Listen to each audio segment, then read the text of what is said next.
কন্ডোমস সত্যি কি এটা কাজের জিনিস? আসলে ভাই কন্ডম ভালো জিনিস না, খারাপ জিনিস, এটা পাবলিক বানাতে বুঝাই গেছে। আপনি আমাকে জ্ঞান দিতে হইব না। এইভাবে যোনিপথের মুখ আটকে রাখে সহবাস করলে পর্দাটা এমন ভাবে ফেটে যায়। কেমনে ফেটে যায় ওইটা তোমার কইতে হইব না, তোমারটা কেমনে ফেটেছিল ওইটা কও। ধরুন আপনি কন্ডোম পরে নিয়েছেন আর সেক্স করতেও চালু করে দিয়েছেন। কি দেবে আমি কিছুই বুঝলাম না, এরা তো সেক্স সম্পর্কে কোনো ভালো ধারণা জানে। তো আপনার ঘরে কেমনে দিছিল? কিন্তু যদি মাঝপথে আপনার কন্ডোম ফেটে যায় বা খুলে যায় তাহলে আপনি কি করবেন? ফাইটা দেবো না খুলে দেবো ওইটা আপনার কাছ থেকে আম করে শিখতে হইব না। আমরা ভালো মতো জানি, ফাইটা গেলে আমরা আরেকটা কিনা লাগাই আলাম। তো কন্ডোম ব্যবহার করার পদ্ধতি কিন্তু হচ্ছে সব থেকে ইম্পর্টেন্ট।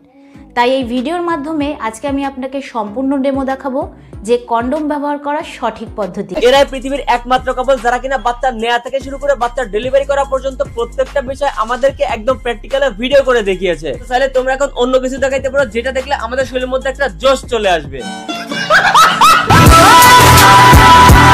আজকে আমি টিকটক